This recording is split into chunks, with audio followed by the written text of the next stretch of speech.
Step into the world of decay, abandonment, and chaos.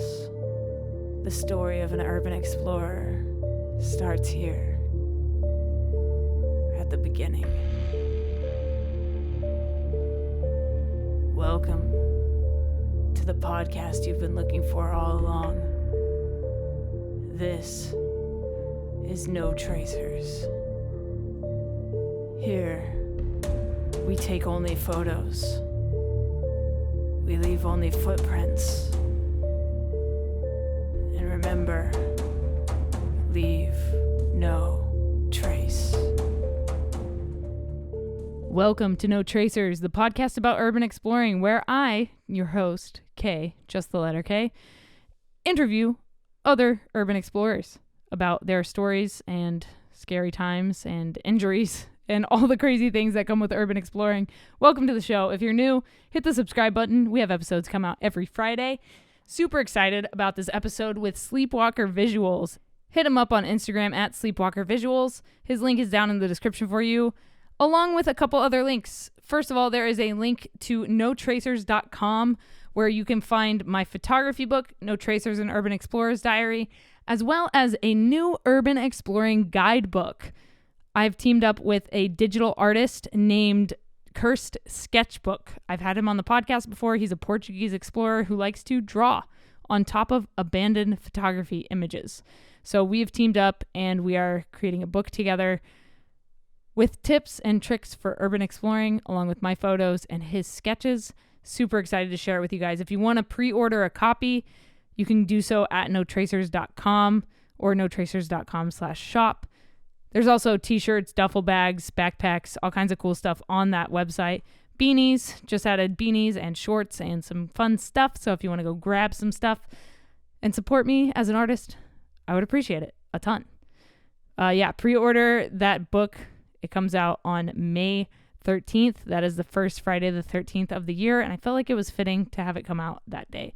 I have to thank our partner on this podcast, Liquid Death Water. If you've never heard of Liquid Death, well, get ready to murder your thirst with this ad in 3, 2, 1. Welcome to a new kind of experience that is not for the faint of heart. A new kind of water, straight from the Austrian Alps, packaged in beautifully rugged aluminum cans. So if you want to stand out, if you want to murder your thirst and give back to the planet, give Liquid Death a try. The only thing that stands between you and the Reaper is a can of Liquid Death. Not for the faint of heart. So if you would like a case or 7 cases, or if you're a bar owner and you want 50 cases, or a venue owner and you want 100 cases of water, use my code JustTheLetterK for 10% off your entire order at liquiddeath.com. There's a direct link down in the description if you guys want to support me through Liquid Death. I do get commission for the sales that I make, so go support the show. Go support what I do. And that's pretty much it. Thank you guys for listening. SleepwalkerVisuals, welcome to the show. Please introduce yourself and how long you've been exploring to the No Tracers audience. Yeah, absolutely. So my name's Alan. I'm from Western Massachusetts in the United States. On Instagram as SleepwalkerVisuals. It's a recent name change, but it's usually myself and my fiance who goes under Ludic Wandering Photography as well. So yeah, we're from Western Mass up in the cold area at the moment, but yeah, we've been exploring for about 6 years now. It was actually something we picked up together when we first met, and it's been great ever since. So let's just jump into social media. Usually I start off with the preliminary questions, like how'd you get into this, blah, blah, blah. But I want to start with social media for you. Like, how you said that was a recent name change. What was your old username and what made you want to change it to what it is now?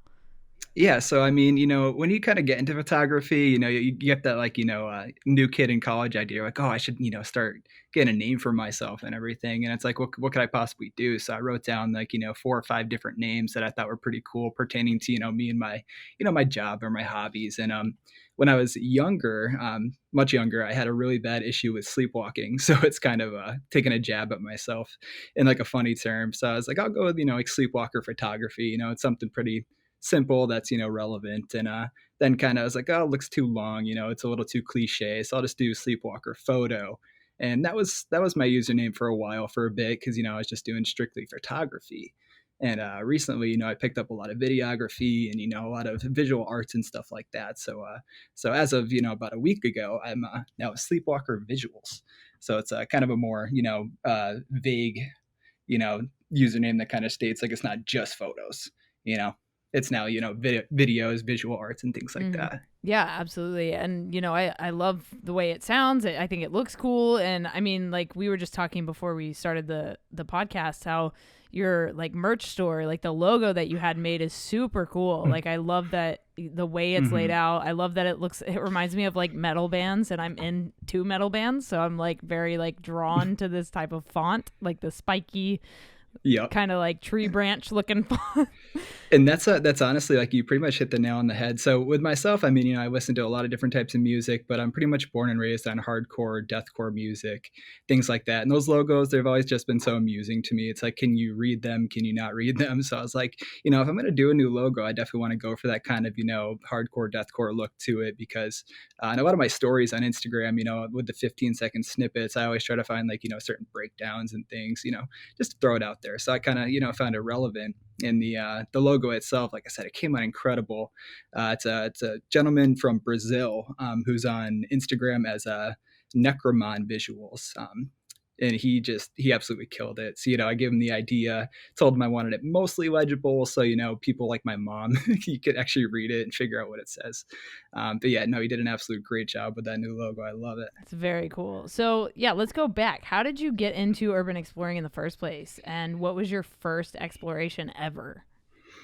So that dates back to when me and my fiance Stephanie, like I said, she goes by Ludic Wandering on Instagram.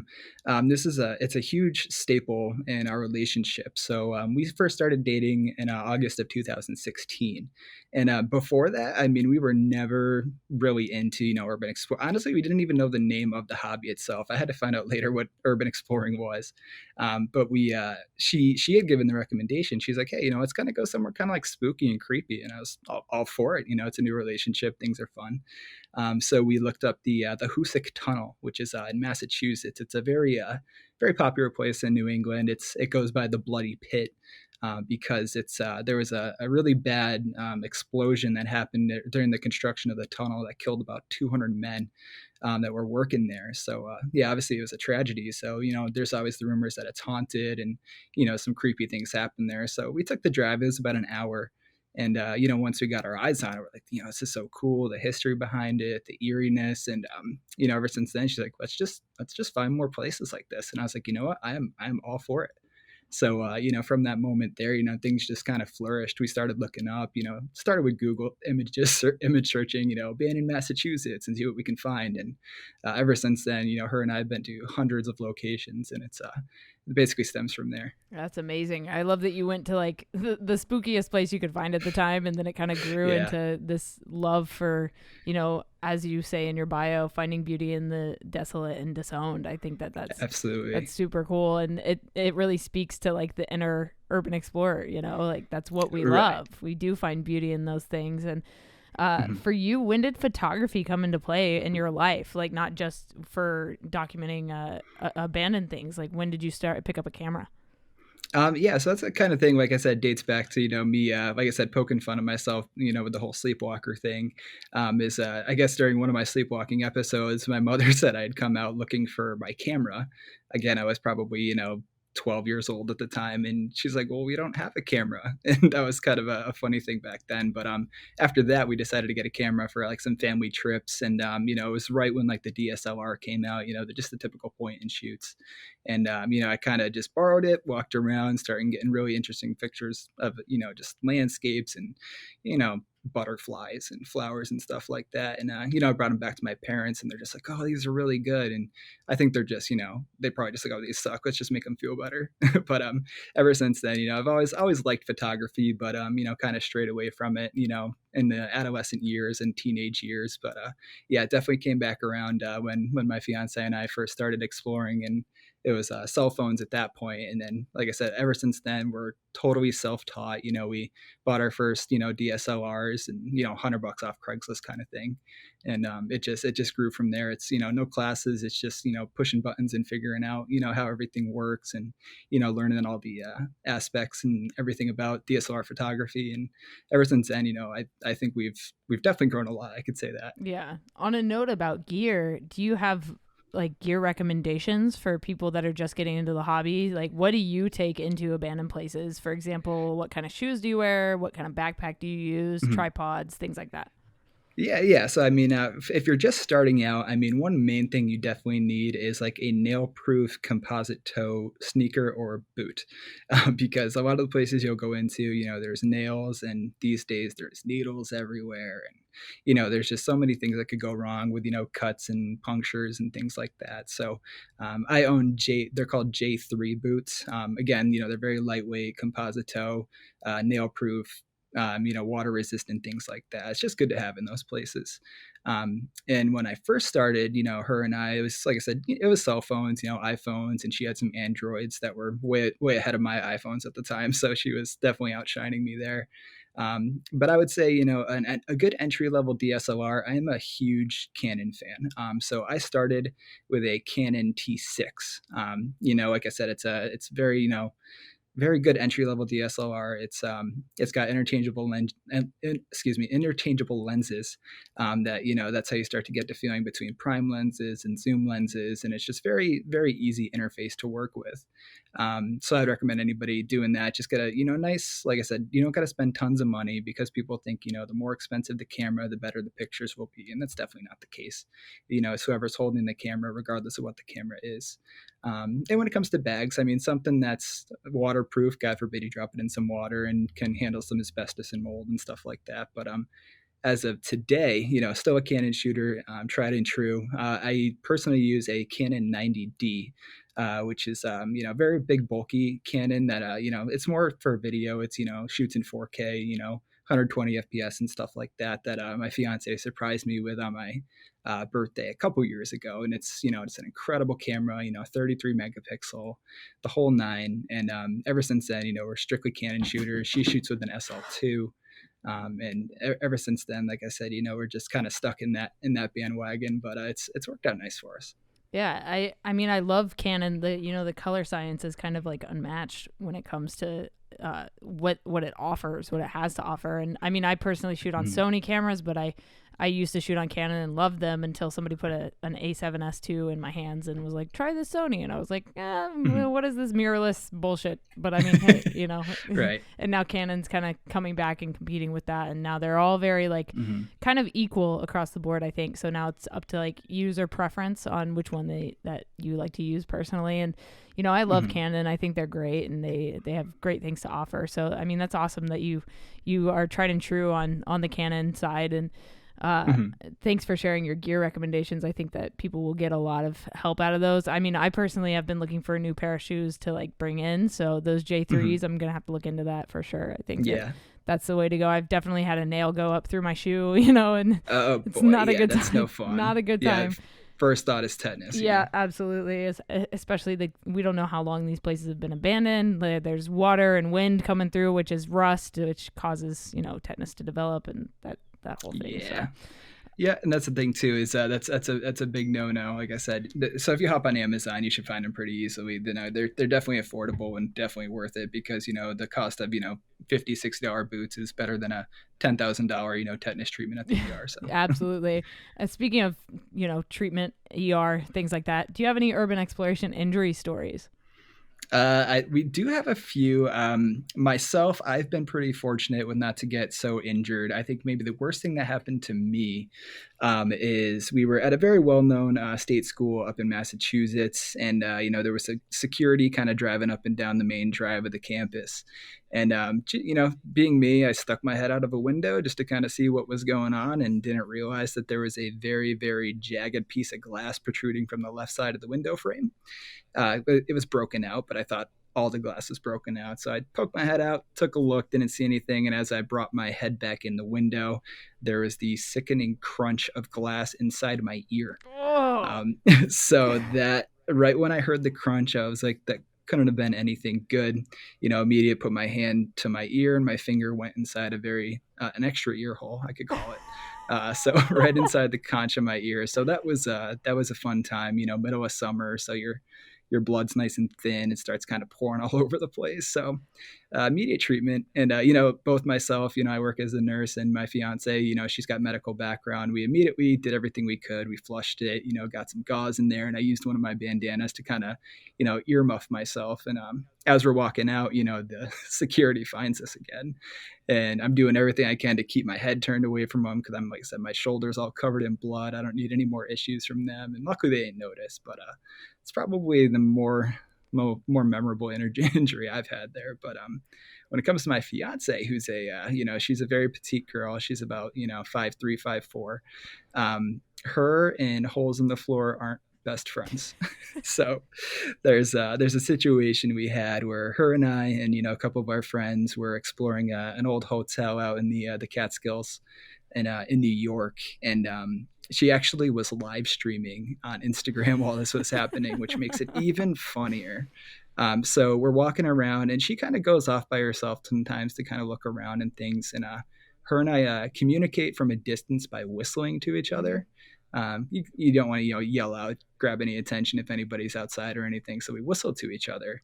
And I was telling my friend Austin at the time, who was there, I was like, when Stephanie goes off on her own, bad things tend to happen. So I really hope she's okay.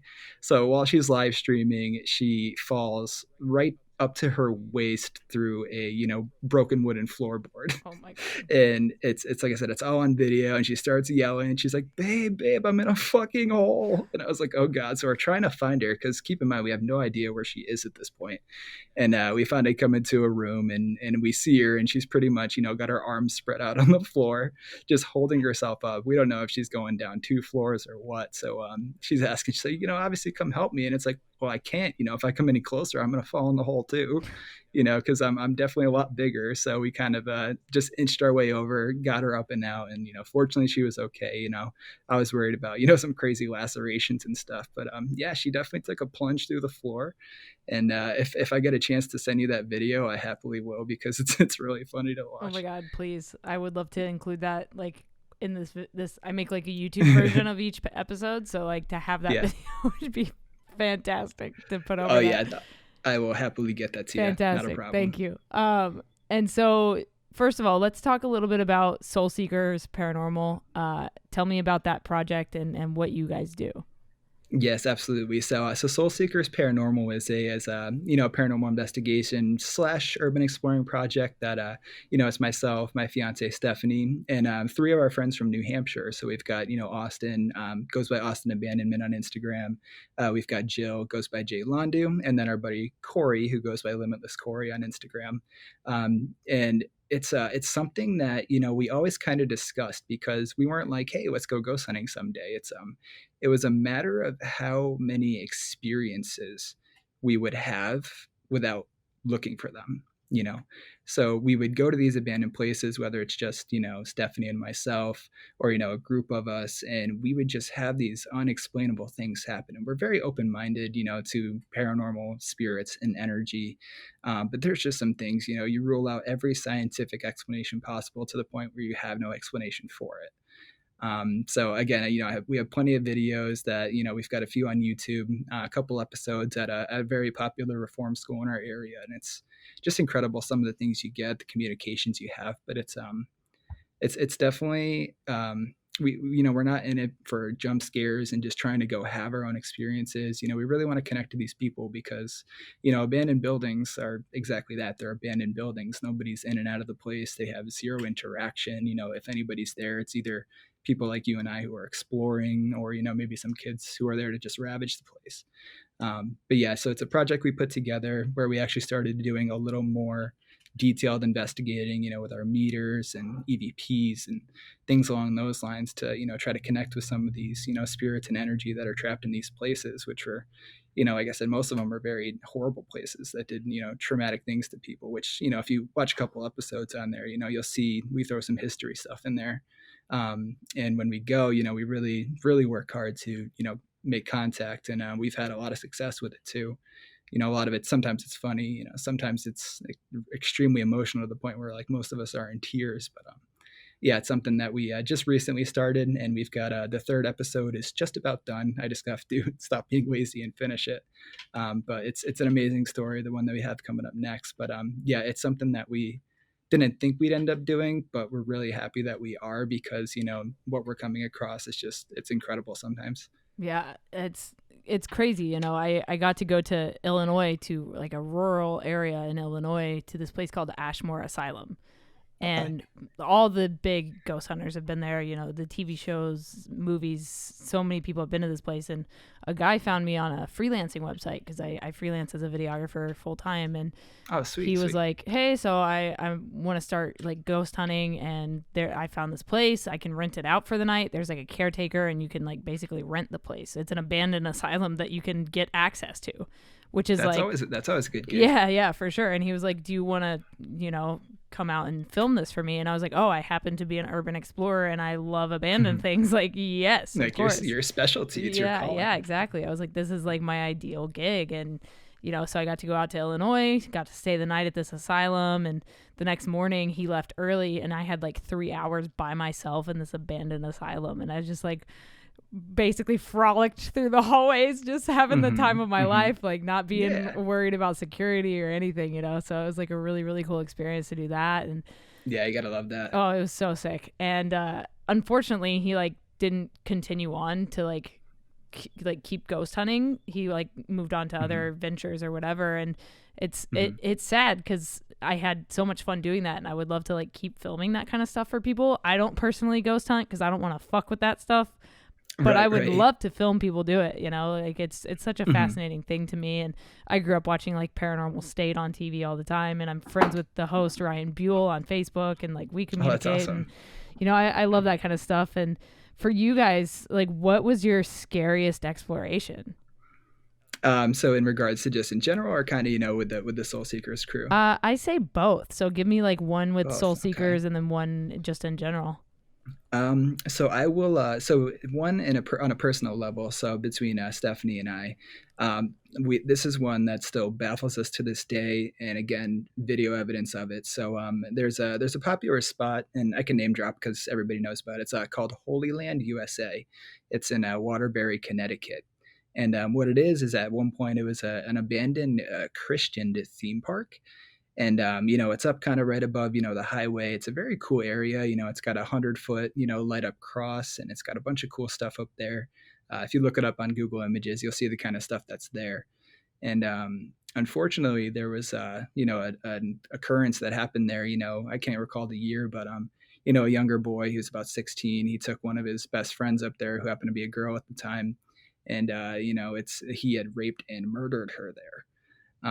So it's definitely, a tragedy to hit that area. So, just aside that alone, it's, we'd like to go there and, like I said, just kind of check it out. And we sat inside what's called the Lion's Den there. And, we held a small session, Stephanie and I, asking questions and, just trying to provoke any sort of energy. And we were there for about 20-25 minutes, it's during the night. And, at the time I had, my iPhone kind of balanced on its side, recording the wall. And we were doing that method where you kind of unscrew a flashlight just to the point of where it's just barely on. So that way, if there's anything there that needs to draw any sort of energy, you can actually see the reaction of the flashlight.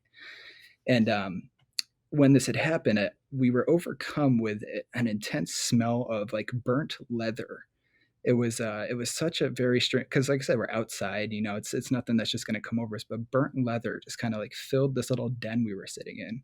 And we kind of looked at each other like, do you smell like burnt leather? And Stephanie's like, yeah, I kind of do.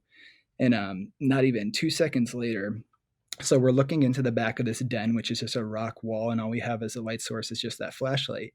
It starts flickering like crazy. And then there was this colossal black, like, I don't even know what to call it, like a black cloud that came in, formed in front of us, like jotted from right to left towards me, right towards her, and then back out of the back of the cave, which obviously there's no opening, just up and out in a matter of, I don't know, 2 seconds. And her and I were just like, did you see that? And she's like, the shadow? And I was like, yeah. And we were just happy we I was like, I'm recording. I know I caught that. I know for a fact I caught that. So after we got home and looked at our video, what we caught is just incredible. Again, it's something I can send to you. It's you see, like I said, you see just the, the flashlight on the wall, in the back of the cave. And what you see is that this black mass that looks like it almost takes like 2 steps past the light. And what's interesting about it is because obviously with a light, when something steps in front of a light, it's obviously going to affect the depth of field of the light itself. So when it walks in front of the flashlight, the depth of the reflection of the light changes, it comes closer. So whatever this thing was had actual mass to it. You know what I mean? And it made like this weird, like snapping, like popping sound against my phone, almost like it interfered with the audio.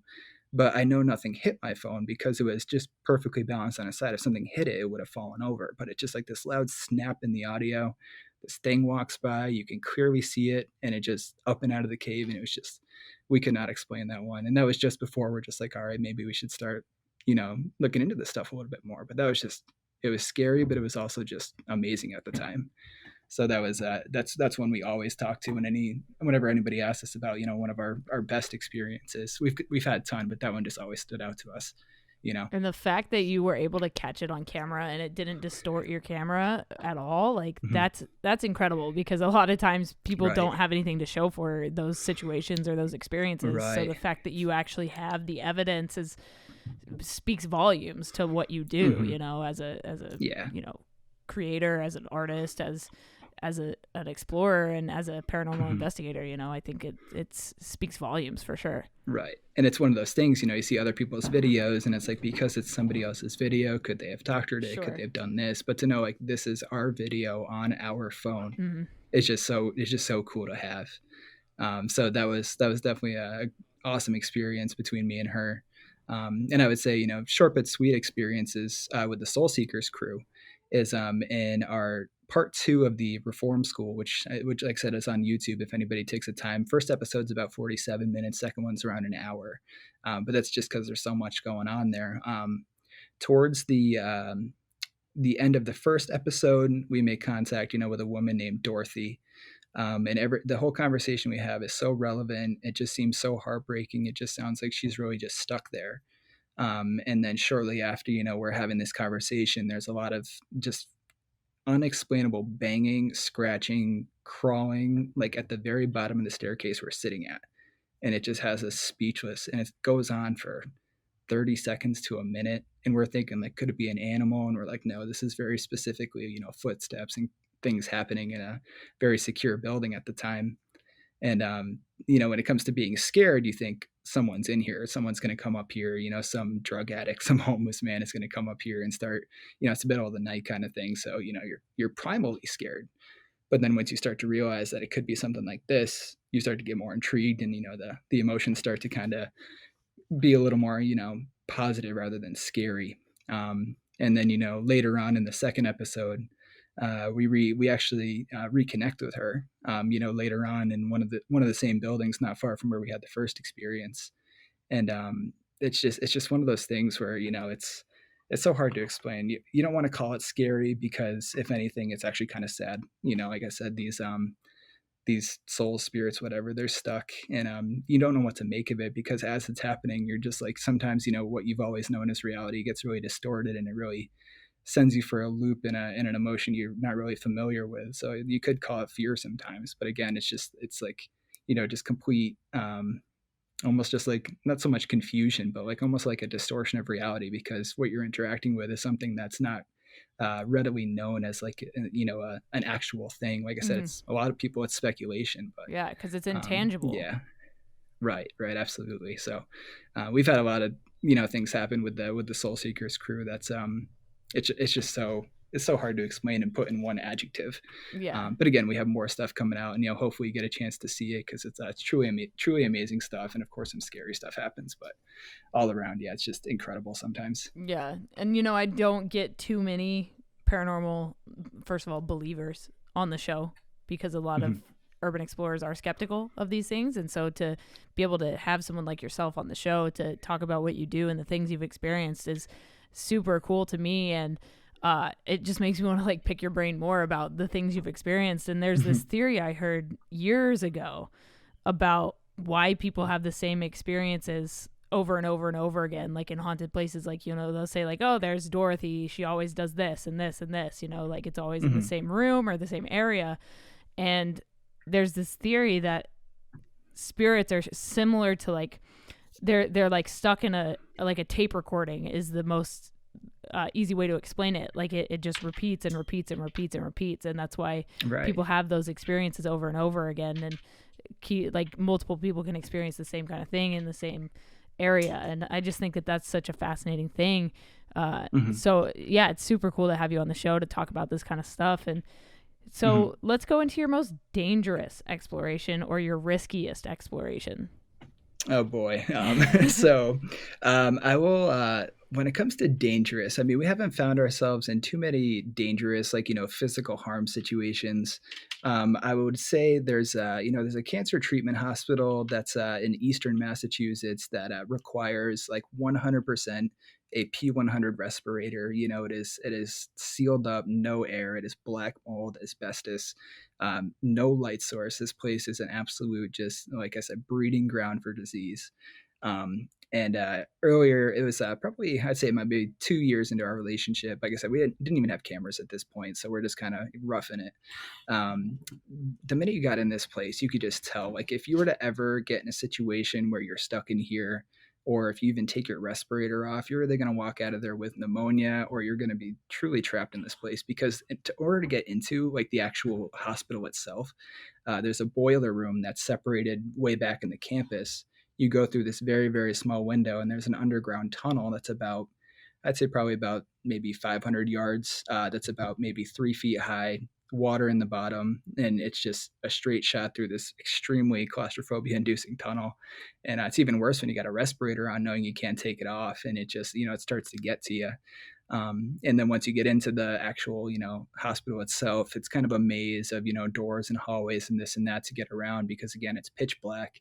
All you really got to rely on is your flashlight and whatever memory you have. But anybody who's been in a situation where you're wearing a respirator for more than, let's say, you know, 20 minutes, it starts to really kind of make you feel a little disoriented, because you're not getting the same amount of oxygen and things like that. So, you know, we spent our time in there, really, really enjoyed it while we could. And then trying to get out is when things got scary, because we were lost. We had no way to figure out where we came from, where the exit was, anything like that. And, you know, it's steel doors, you know, triple boarded windows. You can't exactly kick them down or anything. So we looked for a good, I want to say maybe 10, 15 minutes just for anything that looked familiar to get back to this one tunnel, because that one tunnel is your way in and out.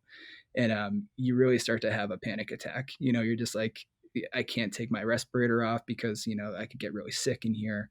I can't obviously call the police because what I'm doing isn't exactly legal, you know, and you just really start to feel trapped. So that situation really got to us, you know, kind of in a physical manner, because we're like, you know, if you're just so limited to what you can do.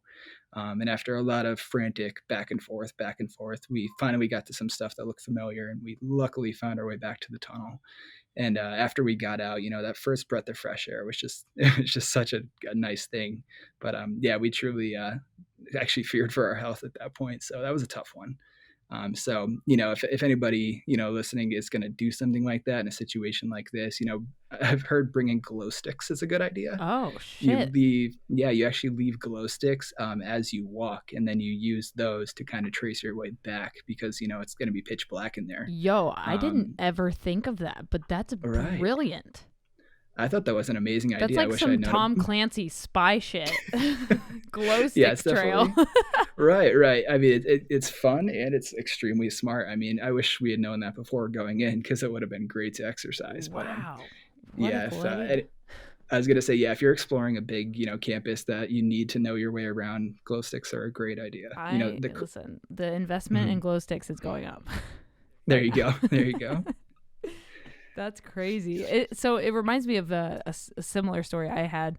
I got to explore. I was in Denver, Colorado for 2 days with Urbex Off Limits, a friend of mine from California. And we went to like 8 different places in 2 days, and it was nuts, right? Just nonstop exploration. We had like a limited time frame. So we were like, we got to do all this stuff. The last place we explored was an old military installation where they stored the intercontinental ballistic missiles back during like the Cold War era. Oh, the fun stuff. Okay. The fun stuff, yes. I had never been into like proper like military anything. It was my first time being in something like that. And so in order to get in, we had to go through like a tunnel, essentially. It was like a little entryway hidden in the side of a hill, like on this like in this like farm area. Super Almost random. like kind of like a hatch kind of deal, like a bunker style deal, maybe. So sort of, it was more like a ventilation shaft, and there were like metal bars over the entrance, but somebody had like dug underneath them, kind of like what a dog would do to get under a fence. Jeez, that sounds promising. Okay. So we had to like slide our bags under and then like pull ourselves under inside of this like shaft area. And then we walked in, and the room opens up, and it's just this giant dome underground, right? And there's no railings anywhere. The pieces of the floor are like gone. So it's like super sketchy, dark. We descend down 2 ladders. Well, we walk around for a little bit, and then we're like, let's go down to the lower floors.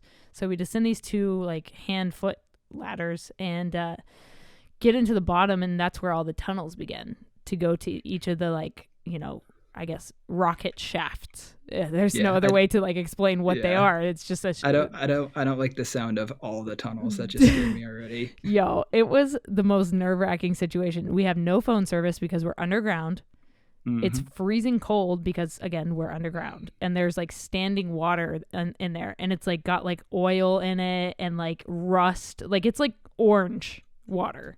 It's just a cesspool. Just not okay, right? Like people have probably peed all over this place that have explored it. You know what I'm saying? Like it's just not okay. So we're in there for a couple hours, and you know, the sun's starting to set, and we were like, okay, we got to be out before sunset so that we can find our way out of this place. We have flashlights, you know, that whole thing. And so Urbex Off Limits decides to like go down far into a tunnel. And I'm like, I don't want to traverse over this like 3-inch wide beam because I have a full backpack of gear on. And I'm like, you go ahead. I'll wait for you here. Like, go have fun. Please don't be gone long. Like, don't leave me alone in this like crazy place by myself for too long, because like, you know, panic starts to set in after a while. And so I look at my clock again. 20 minutes has passed. 30 minutes has passed. 45 minutes has passed. That's torture. I start freaking out because I'm like, oh, he fell. He's dead. He died. He's dead. I'm never going to find him. I don't know where he went. You know, I have no phone service. Like, what the fuck do I do at this point? So I'm just yelling. I'm like yelling down these shafts like, yo, we got to go. Like just yelling at him. And I know he can't hear me because of how far away he is. Yeah. And then all of a sudden I see a light in the distance, and I'm like, oh, thank fuck. He's coming back. Yeah. Finally. Yeah. But, well, hope it's him at right, least, exactly. But like in the interim of him being gone, at one point I was like, I'm going to turn my light off and just sit in the darkness for a second and just like experience this. And it was like so dark and so quiet down there that I could hear the blood in my brain. Wow. Like I could hear my brain working. It was insane. That's an interesting take. I've never considered just like, hey, just to see what it's like to be down here with absolutely no source of anything. Yeah, just complete sensory deprivation. We might have to try that sometime. Yeah. I can't tell if it's going to be terrifying or intriguing. Both. It's both.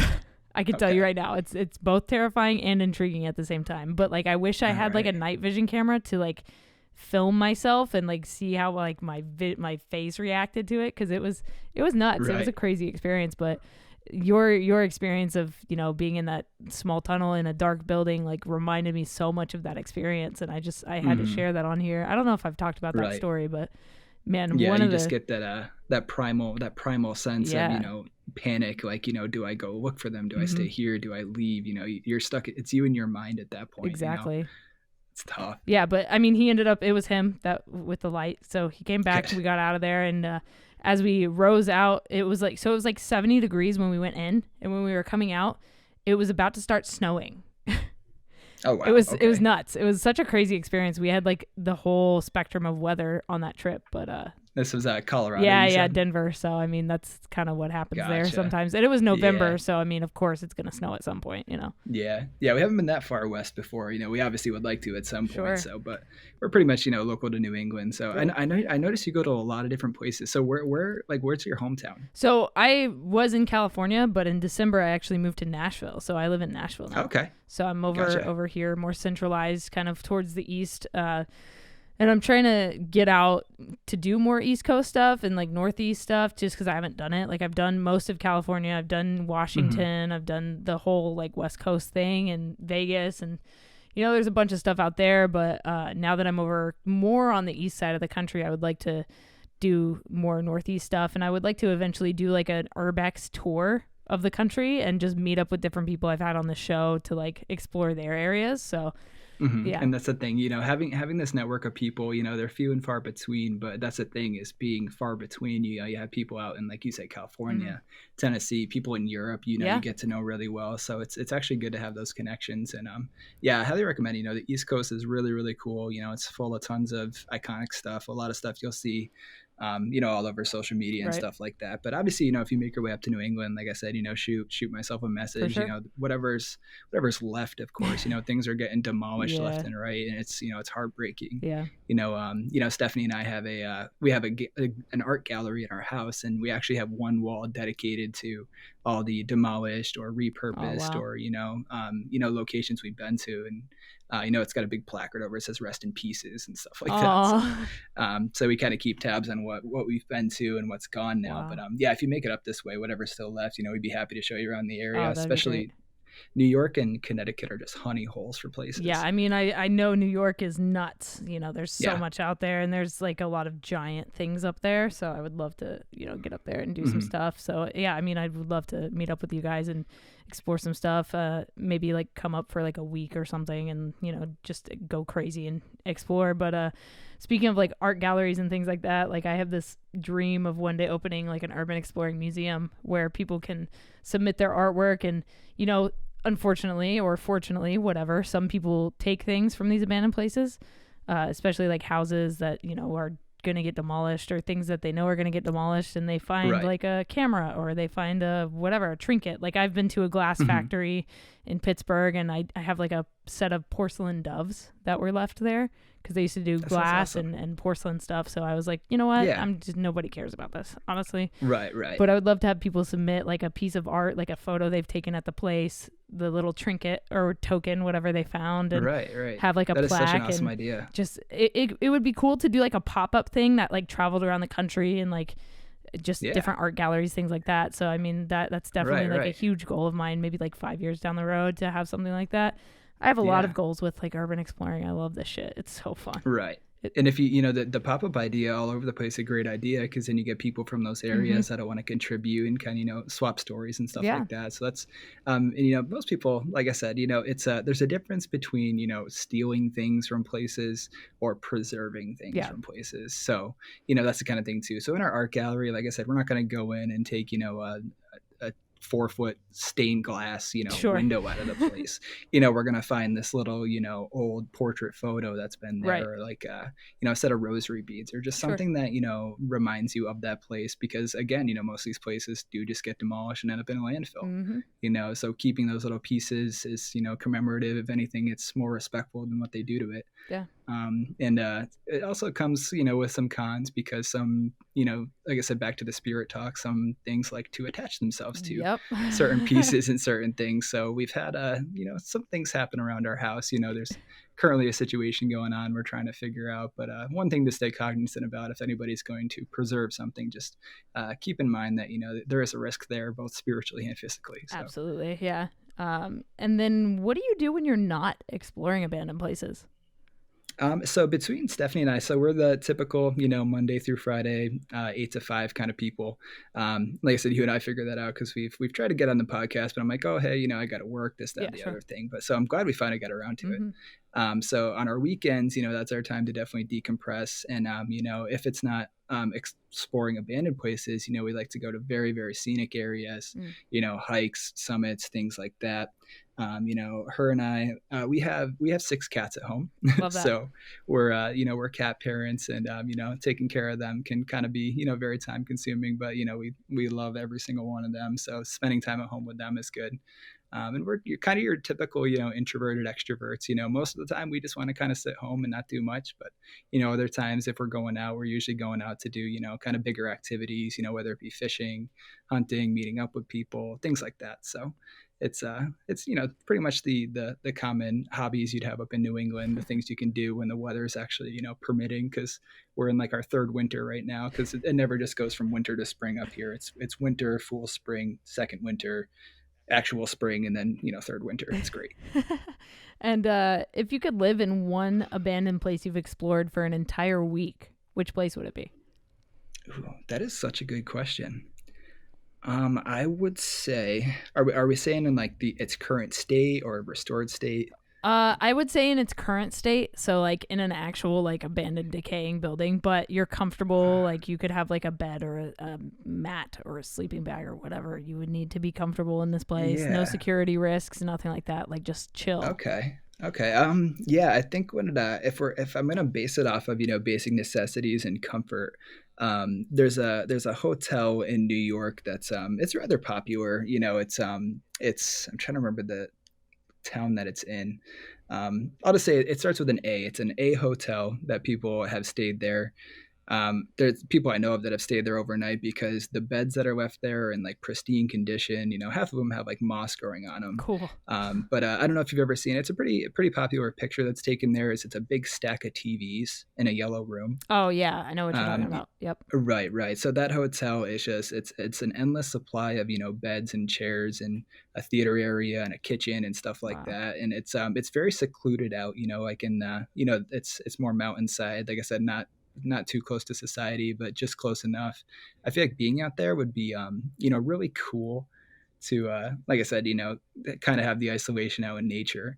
But in a legal aspect, her and I just recently rented I don't know if you heard of like a yurt or a tenter. But it's pretty much this company that sets up kind of like permanent tents in areas where you can go stay for the night. Oh sure, yeah. Yeah, so they have one up at the Old Catskill Game Farm that's in New York as well, which is a 200-acre abandoned farm. Yeah. So it's still owned and maintained, but kind of the idea behind it is they let people stay on the property, walk around, check out the old zoo and stuff like that. And obviously, it's by permission only kind of thing. Sure. But me and her stayed there for a couple nights, and the light pollution is like 0, so the stargazing at night was just incredible. So staying there, we actually chose to stay there overnight, like I said. So, being there was extremely cool. Not as many amenities, of course, but yeah, there's options like that for some people who do look around. You can find some places that are, quote unquote abandoned that you can actually stay overnight at and, at least be comfortable. Yeah, definitely. And I think, I was talking to my previous episode I just recorded was with TMD, the UE. His name's Todd. Yeah, I follow him on a social media. He seems like an awesome guy. His episode he's a great storyteller. I'm super excited to put that episode out. But he was saying like people, if they wanted to like capitalize off of this, if it became more popular, like people would buy the locations and do exactly what you're talking about, basically explore by permission only kind of thing. And you could even charge admission for it and things like that to help maintain and, kind of restore the building and keep it in its natural state, similar to what they do with like Eastern State Penitentiary. And, there's a ton of places out there that do this kind of stuff. And even the asylum I mentioned, Ashmore out in Illinois, like same kind of thing, they people pay to rent it out so they can keep it maintained, but it still is abandoned, for all intents and purposes. It's still an abandoned place, and it's super cool that people are doing that and that they love this hobby enough to offer that as a thing. And I think that it would definitely take away the trespassing issues and that kind of thing if people would just like basically let us in these places. Yeah, and that's the thing too, because we're not there for malicious intent. We're there to look around, get the history, capture some photos. But yeah, you and Todd definitely have the right idea with taking advantage of it in that aspect, because it betters you, and then gives other people the opportunity to go there low risk, especially if you're driving hours to see some places. Sometimes you'll get there and there's no way in or something comes up, but to have that as an option that would be awesome. Yeah, absolutely. So. Yeah. Do you have any bucket list items, goal places that you are dying to explore that you haven't been to yet? Right. So I think almost everybody's, if not everybody's, is obviously Chernobyl. Not no mo. You Uh, heard what happened? well, let's hear it, because no. Oh my god. So Russia like recently like basically bombed it again, or Oh my they're lord. going crazy, so they just bombed it, and all the radioactive dust basically just came out of the ground. So there's, I think they said there's like 200 soldiers that have come down with like radiation sickness. Oh my So lord. I don't think Hasn't that place been through enough? yeah, that's what I'm saying. So Oh I my don't think lord. Chernobyl is going to be happening for quite a while unless you go through the exclusion zone and go Yeah. the Another. legal route, if you will. But Jeez. radiation Um. sickness is very real. Oh, it's very real. So maybe when we're 80 and Yeah, retired, we'll give it a shot. yeah, We'll see what it's like in that point in time. That's unbelievable, yeah. It's man. Like I ridiculous. said, the things that are happening over there are they're just so heartbreaking Yeah, on both sides, and it sucks to hear that. But so I guess that's off the list for now. Temporary. We'll put that on the back sure. burner. Yeah, I mean, other than that, Stephanie and I have we have a board on our wall. It's kind of one of those 50 state maps that you put a Hmm. picture of everywhere you go. So our goal is to really just fill that up. At Awesome. least one awesome place, and all 50 states is definitely the goal. So we're not in a rush to do it, but it's definitely as long as we could see the majority of our home country, and the abandoned places that are scattered throughout, that'd be a dream come true for us. Oh, for sure, absolutely. And then can you talk about social media a little bit more and what it's done for you as an Yeah. explorer, as a creator? Have you been able to meet and interact with other people? And what are the pros and cons of social media that you've seen? Yeah, absolutely. So I'm pretty big into definitely Instagram. So that's pretty much where I started, knowing that Instagram was kind of strictly a photo gallery type thing. And initially it was just to kind of put a couple pictures up, just to show mostly friends and family, what we've been up to, where we go, and they started calling us the creepy twins and stuff for going to all these places. So from there, kind of grew. You start to have people follow you and say like, hey, I've been there before. How did you feel about this? And you start to make your connections that way.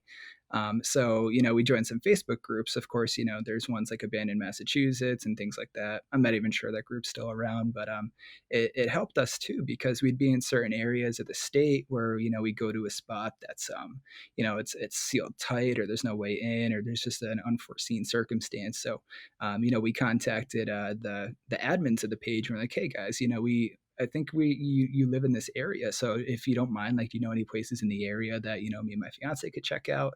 And they're like, oh, we're actually like 5 minutes from you, so you want us to just meet up with you and take you to this spot nearby? And we're like, yeah. And as our friend Brian and Zach at the time, and ever since that very moment, we became best friends after that. We started seeing each other almost on a weekend basis, and those meeting those two led to other friends. Like I said, I'd call my best friend Austin, who lives in New Hampshire. We see him the most. Met him through that group of friends, and it just kind of keeps branching off from there. And we've met some really incredible people, just through the grapevine and the network of urban exploring, especially in this area. And it's almost like we see them more than our hometown friends. And it's shared hobbies make that easy. But being on social media, you connect with people, like I said, from Europe, from the western part of the country, and things like that. And it's like you make these friends that you've obviously never met before, but it's just, you can always go to them just to, like, just hype them up, just say like, hey, this is great work, and things like that. And for me personally, I'm putting it out there, like I said, is on more of a, I want people to see what's out there, because these are places that most people can't or won't go to. Um, so that's kind of my idea, is I want to share my art with the people who are curious about it, but don't really quite have the nerve to go there, or, like I said, they're maybe too scared or something like that. But, kind of as an outlet for them to see what's actually right in our backyards.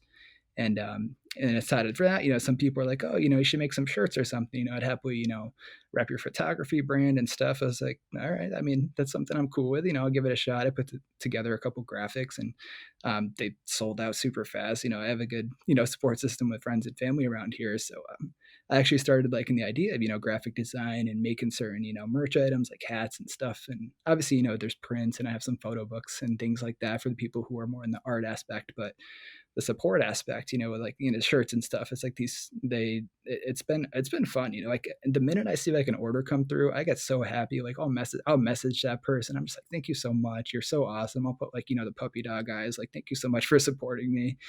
You don't have to do that. I could have just asked me. I would have gave you either a discount or something, but they're really supportive with both, Stephanie and I's travels. And like I said, majority of our family calls us the creepy twins, and every time we meet up with them for like a family gathering, they want to know where we've been and what we've done. And same thing with the friends we met on there. So it's good. Like I said, we've met a lot of really awesome people, and you and I chatting now it's a first for me. I've never done a podcast before. So this is I'm honored to be with the No Tracers podcast for my very first, because it's comfortable and it's awesome to talk about. Well, hey, happy to have you on here. You're also a great storyteller, and I love talking about this stuff with anybody and everybody, and the fact that people take the time out of their day to share their stories, and I think that's amazing. And the fact that I get to like help them tell their stories and give them a platform to do so, and it help push people to their photography and their art and things like that is just an added bonus for me. And the fact that it helps me also to connect with other explorers, like this is a huge way for me to connect with people and talk about something mutual. And during COVID, I created this podcast because I needed something to do, and I wasn't sure about going out and exploring. And so I was like, why don't I just like talk to other explorers and, make a show? So it's kind of where this idea birthed. And so what do you hope for the future of urban exploring? So for the community, I hope everybody gets into every single place that they desire, because that is the biggest frustrating thing in exploring, is just the opportunities come and go so fast. So wherever, people want to go, I really hope that, things become more lenient. I really hope, homeowners and property owners and the people who look over these abandoned locations become more open-minded to, the art behind it, and more of the fact that it's a hobby and more of a journalistic thing. Not so much just a couple of weirdos that want to break into an abandoned building to do Lord knows what, which granted, those people, they're still out there, but we've got emails set up to send to these people. So, I really hope that it becomes more of a known, not so much a sport, but, more than a hobby, less than a sport, something that's readily recognizable, so that when someone comes forth with, a request to, see this church or see this hospital, it's more accessible to these people, because it's, there's nothing more, frustrating, like I said, than getting somewhere on a 2, 3, 4 hour drive and just having no way in. And then, for myself personally, like I said, we do this just for fun, none of it's for profit or none of it's for publicity or anything.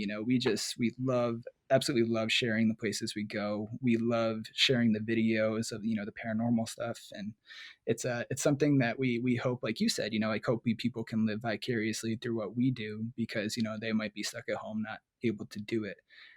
So I just hope that, our relationship here just continues to grow. And, I hope, like I said, everything goes the way it's going now, because it's going great. So as long as that can stay on the same track, I'd be happy with that. So, the day I die, that'd be amazing. Absolutely. And last question for you is, what is something you know now that you wish you knew when you started exploring? Oh boy. I would say that's a really good question. I mean, there's many things when it comes to like, gear and stuff. I wish I knew how to use a camera back when these places that I went to still existed. So, I wish I took the opportunities to, see these, we lived maybe 15 minutes from a very popular Kirkbride in the area. It was the Northampton Insane Asylum. And, Kirkbrides are very scarce these days. And, when I was there sooner, I was there to kind of, fuck around a little bit, maybe throw some rocks and stuff like that when I was like, 12, 13 years old. So I wish I knew then what I know now, is that, these places come and go so fast.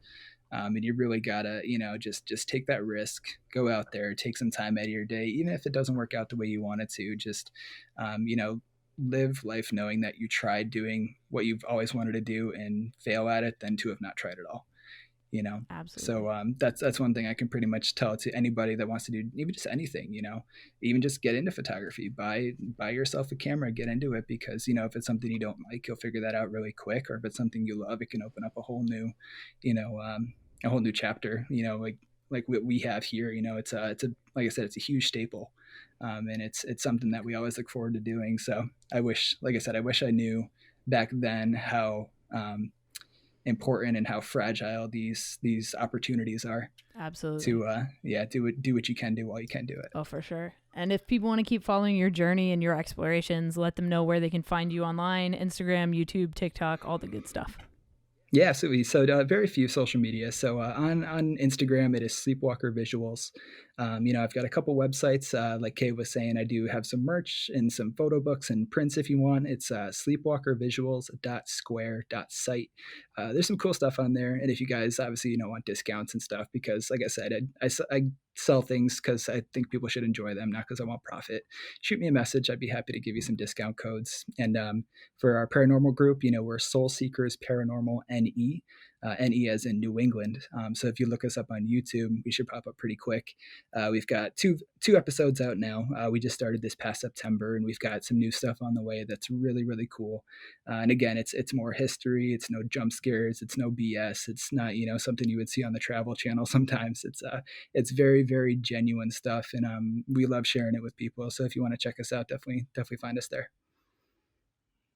Well, ladies, gentlemen, and they, thems that listen to the podcast, that was my episode with Sleepwalker Visuals. I hope you enjoyed it. I had a great time talking to him. What a great storyteller. Like, man, the storytellers on this show have just been impeccable recently. Thank you so much for listening to the show. If you're new to the podcast, please hit the subscribe button. If you've enjoyed the show, please leave a rating and feedback on it, especially if you're on Apple Podcasts. If you have an iTunes account, please go to the show on Apple Podcasts and leave a rating and review. Click on No Tracers Podcast, scroll all the way to the bottom. You'll see other people's feedback. If you leave feedback and a 5-star review, I will send you a signed photo print of an abandoned place I've explored as a way of saying thank you for supporting the show. It means a lot to me, guys. This show means a lot to me, and I really appreciate all your support. Getting to do this every week is awesome, and I just want to say, you guys are the best. I'll talk to you next week for another episode. If you want to come on No Tracers, or if you have a story to share, hit me up at contact@notracers.com. There's merchandise on notracers.com, along with a pre-order link to the book, the new book, The Urban Exploring Guide, which, I'm super excited about that. Thank you guys for supporting and for grabbing one of those. I'll talk to you next week. Stay strong, keep enduring, go out, go explore something, and remember, leave no trace.